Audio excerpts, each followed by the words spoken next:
Hi అండి, సంధ్యాస్ కిచెన్కి స్వాగతం. ఈరోజు రెసిపీ వచ్చేసి క్యాబేజీ పకోడీ చేసుకుందామండి. ఇక్కడ క్యాబేజీ ఇలా కట్ చేసి ఉంచుకున్నాను. ఇప్పుడు ఇందులో నాకు కావాల్సిన విధంగా పచ్చిమిర్చి ముక్కలు, నేను ఇక్కడ ఒక 2 పచ్చిమిర్చి ముక్కలు వేసుకుంటున్నాను. అలాగే కొంచెం కరివేపాకు, అలాగే సన్నగా తరిగి పెట్టుకున్న కొత్తిమీర, ఇక్కడ సన్నగా పొడుగుగా కట్ చేసి ఉంచుకున్న ఉల్లిపాయ ముక్కలు వేసుకోవాలి. ఒకటైతే సరిపోతుంది.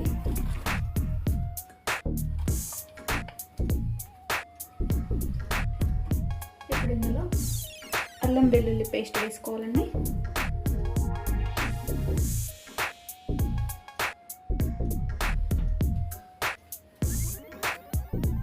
ఇప్పుడు ఇందులో ఒక 1/2 స్పూన్ జీలకర్ర, అలాగే టేస్ట్కి సరిపడినంత ఉప్పు వేసుకోవాలి. నేను ఇక్కడ 1 టీ స్పూన్ వరకు వేసాను. అలాగే కారం, 1 టేబుల్ స్పూన్ నిండా కారం వేస్తున్నాను. అలాగే శనగపిండి వేసుకోవాలి, సరిపడినంత వేసుకోవాలి. నేను ఇక్కడ 1/2 కప్ వరకు వేసుకుంటున్నాను. ఇదంతా కూడా ఒకసారి మంచిగా కలిపేసుకోవాలండి. ఇందులో నీళ్ళేమీ పోయకూడదు. నీళ్ళేమీ పోయకుండానే మనం పకోడీ చేసుకోవాలి. ఎందుకంటే ఇందులోనే క్యాబేజీలను మనకి వాటర్ ఉంటుంది కదా, దీంతోనే కరెక్ట్గా సరిపోతుంది మనకు.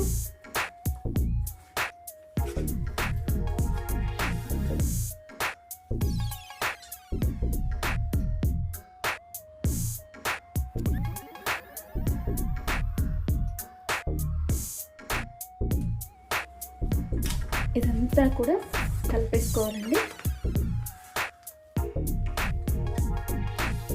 ఇందులో కొంచెము వేడి నూనె అనేది వేసుకోవాలండి. అలాగే ఇందులో ఒక 1/2 స్పూన్ వరకు వంట సోడా, అలాగే 1 టీ స్పూన్ వరకు, టేబుల్ స్పూన్ వరకు వేడి చేసుకున్న ఆయిల్ వేసుకోవాలి. ఆయిల్ వేసుకొని ఇదంతా కూడా కలిపేసుకోవాలండి. ఇలా ఆయిల్ వేయడం వలన మన క్యాబేజీ పకోడీ మంచి క్రిస్పీగా వస్తుందండి, చాలా మంచిగా వస్తుంది.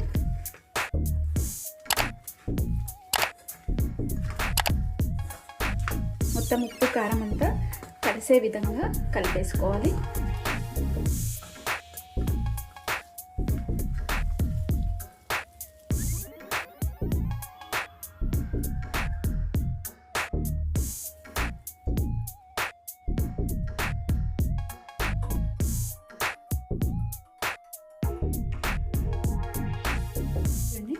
ఇప్పుడు ఈ విధంగా కలిపేసి పెట్టుకోవాలి. ఇప్పుడు ఆయిల్ వేడి చేసుకుందాము.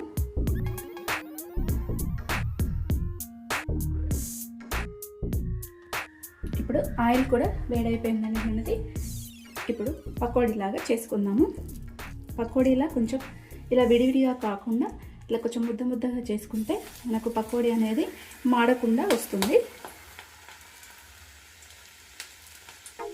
మంట మీడియం ఫ్లేమ్ మీద పెట్టి వేయించుకోవాలండి. ఆయిల్ వేడయ్యేదాకా హై ఫ్లేమ్లో పెట్టేసి తర్వాత మీడియం ఫ్లేమ్ మీద పెట్టి వేయించుకోవాలి.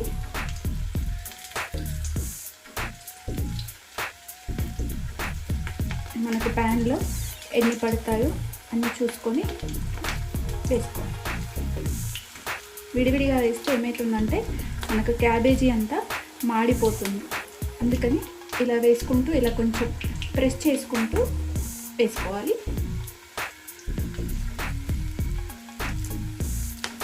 పిండి కలుపుకున్న తర్వాత ఒకసారి చెక్ చేసుకోండి ఉప్పు కారం ఏ విధంగా ఉప్పు మనకు పడుతుందా అనేది. పడితే వేసుకొని కలిపి వేసుకోవచ్చు.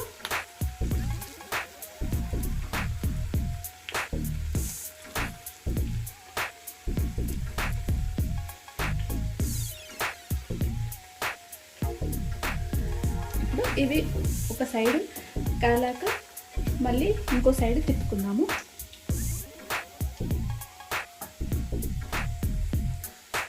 ఇప్పుడు ఒక సైడ్ వేగాయి కదా, ఇవి తిప్పుకుందాము.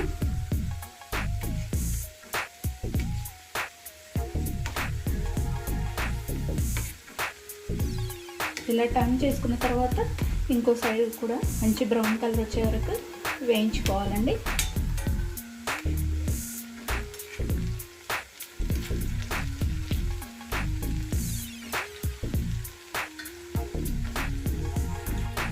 ఇప్పుడు ఇది మనకు వేగాయండి. ఇప్పుడు ఇందులో స్టెయినర్లో వేసేసుకున్నాము. ఒక పిట్గా కూడా ఎక్స్ట్రా ఆయిల్ అంతా కూడా పోతుంది. ఇలాగే అన్నీ చేసుకోవాలండి. మిగతా పిండి కూడా ఇదే విధంగా చేసేసుకోవాలి.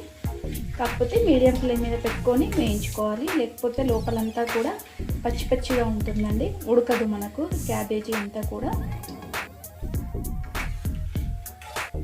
ఈ విధంగా తీసేసుకొని ఇంతే అండి, మన క్యాబేజీ పకోడీ రెడీ అయిపోయి. ఎంత క్రిస్పీగా ఉంటాయంటే అంత క్రిస్పీగా ఉంటాయి. లోపల కూడా ఇంత మనకు లోపల వరకు వేగాయి, చాలా క్రిస్పీగా ఉంటాయి.